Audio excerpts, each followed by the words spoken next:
Israel's labor court today ordered an end to a general strike that had crippled the country. A tsunami of angry protests erupted across Israel over the weekend after the Israeli Defense Forces said that 6 of the hostages being held in Gaza were found dead. Businesses, schools and transport across Israel were hit by the strike, with several roads blocked and some flights disrupted. The nationwide strike began after Israel's largest labor union called for the action to push for a hostage deal, saying the entire Israeli economy will shut down. Many government ministries, municipalities, universities, hospitals and schools were impacted by the strike. Even doctors joined in, saying the country is in a very difficult situation because of the hostages still being in Gaza. We can't stand aside. That's why we came to strike. On Sunday, tens of thousands of people took to the streets across Israel after the bodies of 6 hostages were recovered by soldiers from the Gaza Strip, as frustration mounted over the failure of the country's leadership to secure a ceasefire deal that would free Israeli captives.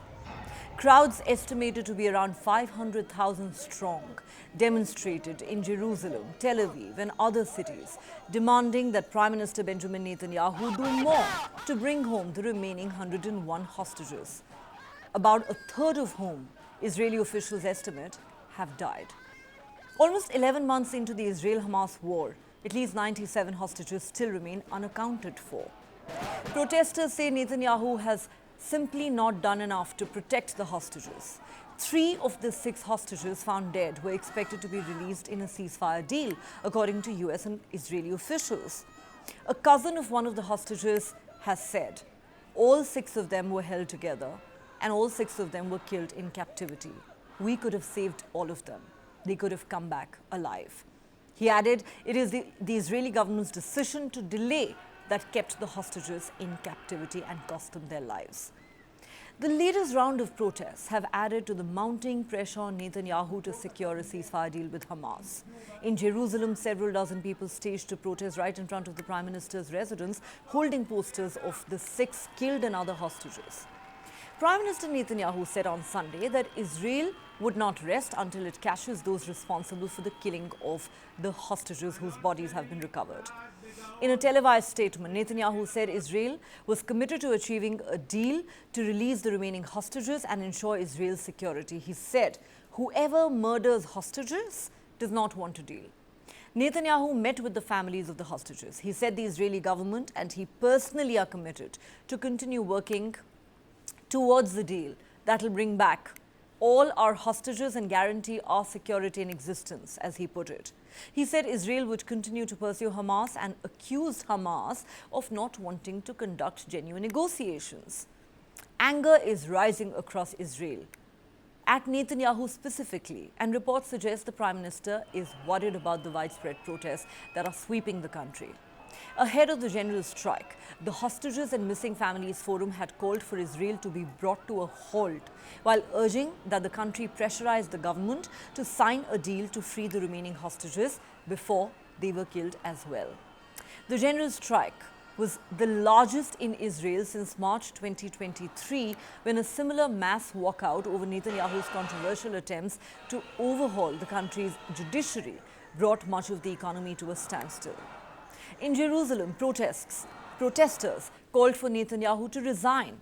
While during a cabinet meeting on Sunday, Israeli Defense Minister Yoav Gallant lambasted the government for what he said was prioritizing control of a key border area known as the Philadelphia Corridor over a deal to free hostages, and he called it a moral disgrace.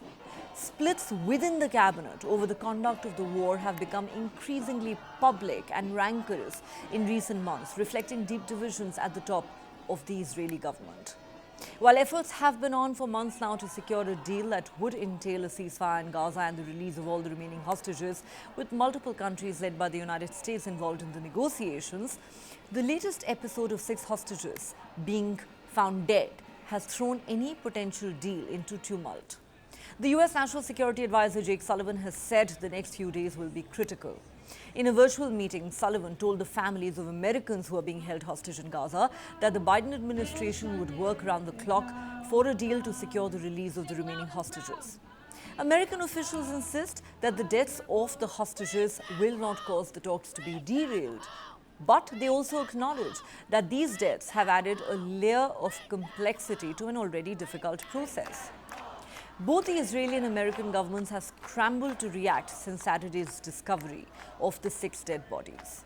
US officials have voiced frustration previously over resistance on part of Netanyahu in reaching a deal, leading to occasionally tense conversations between President Biden and the Israeli Prime Minister. In fact, just today, President Biden has said that Netanyahu is not doing enough to secure a ceasefire deal. Biden and Vice President Kamala Harris will meet in the Situation Room later today with the US team negotiating a deal, according to the White House. After the bodies were discovered, Biden still expressed hope for a ceasefire agreement, saying negotiators are on the verge of having an agreement and that it's time this war ended. He said, "We think we can close the deal." They've all said they agree on the principles. Recent talks have included senior-level meetings as well as lower-level technical negotiations in both Qatar and Egypt, with CIA Director William Burns attending these discussions. But now, in the aftermath of the discovery of the dead hostages, a potential path forward for a ceasefire agreement remains up in the air. The question is, as anger at home grows over his failure to bring back the remaining hostages, how much longer can Netanyahu dig his heels in, stall a ceasefire deal and continue the war against Hamas in Gaza?